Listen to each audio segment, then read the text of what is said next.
अगर मैं आपसे कहूँ कि किसी शब्द को 5 बार दोहराएं, तो आप उस शब्द को 5 बार कहेंगे, क्योंकि आप गिनती कर सकते हैं। हमें अपने अलावा कोई और ऐसा जानवर नहीं पता जो अपनी आवाज़ों की गिनती कर सके।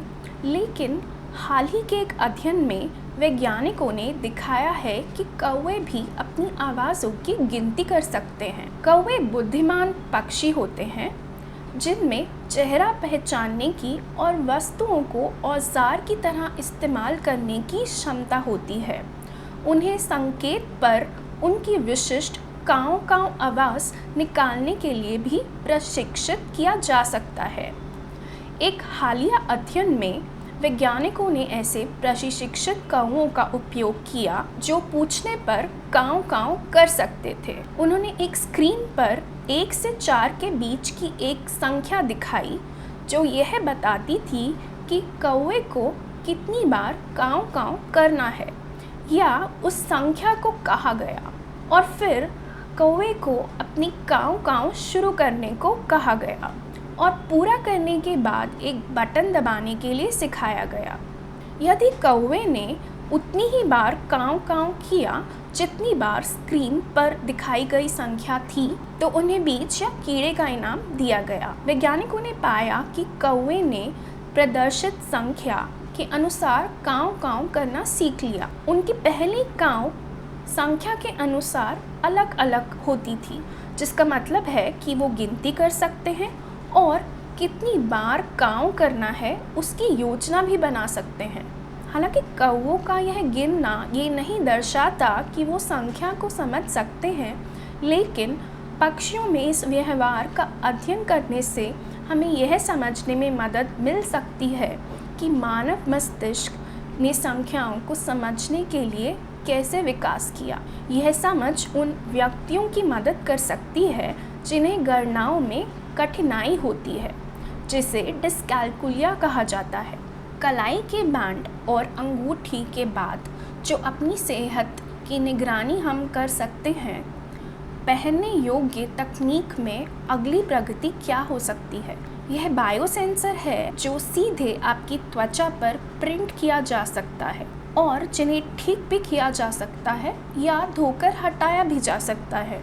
पहले से ही ऐसे बायोसेंसर मौजूद हैं जिन्हें सीधे त्वचा पर लगाया जा सकता है, लेकिन ये त्वचा के सामान्य कार्यों में हस्तक्षेप करते हैं। कैम्ब्रिज यूनिवर्सिटी के शोधकर्ताओं ने मकड़ी के रेशम से प्रेरणा लेते हुए अब ऐसे बायोसेंसर बनाए हैं जिन्हें पतले रेशों में काटा जा सकता है। ये रेशे मानव बाल से 50 गुना छोटे होते हैं और इन्हें सीधे सतहों जैसे उंगली के सिरे या फूल की पंखुड़ी पर प्रिंट किया जा सकता है। इन्हें इतनी सटीकता से प्रिंट किया जा सकता है कि वे एक उंगली के निशान की आकृति और पैटर्न से मेल खा सकते हैं। ये बायोसेंसर सस्ते और पर्यावरण के अनुकूल भी हैं। एक और फ़ायदा यह है कि बायोसेंसर त्वचा के कार्यों में हस्तक्षेप नहीं करते और उपयोगकर्ता को यह महसूस भी नहीं होता कि उनकी त्वचा पर बायोसेंसर मौजूद है। इन बायोसेंसर्स का उपयोग हमारे शरीर और यहाँ तक कि पर्यावरण की निगरानी के लिए भी किया जा सकता है। इनके पास वर्चुअल रियलिटी के अनुभवों को अगले स्तर तक ले जाने की क्षमता है। ये बायोसेंसर्स कमर्शलाइजेशन की प्रक्रिया में है और हमें उम्मीद है कि जल्द ही इन्हें बाजार में उपयोग के लिए देखा जाएगा। क्या आपको स्थिर आवेश यानी स्टैटिक इलेक्ट्रिसिटी याद है, जो एक गुब्बारे को आपके बालों से चिपका सकता है या धातु की सतह को छूने पर आपको छोटे झटके दे सकता है? यही स्थिर बिजली कैटरपिलर को शिकारी ततैयों से खुद को बचाने में मदद करती है, उनके पंखों की हरकतों की आवृत्ति का पता लगाकर। वैज्ञानिकों को पता है कि कीड़े अपने शरीर पर स्टैटिक चार्ज बना लेते हैं जो उनके वातावरण में अन्य आवेशित वस्तुओं को धकेल या खींच सकते हैं।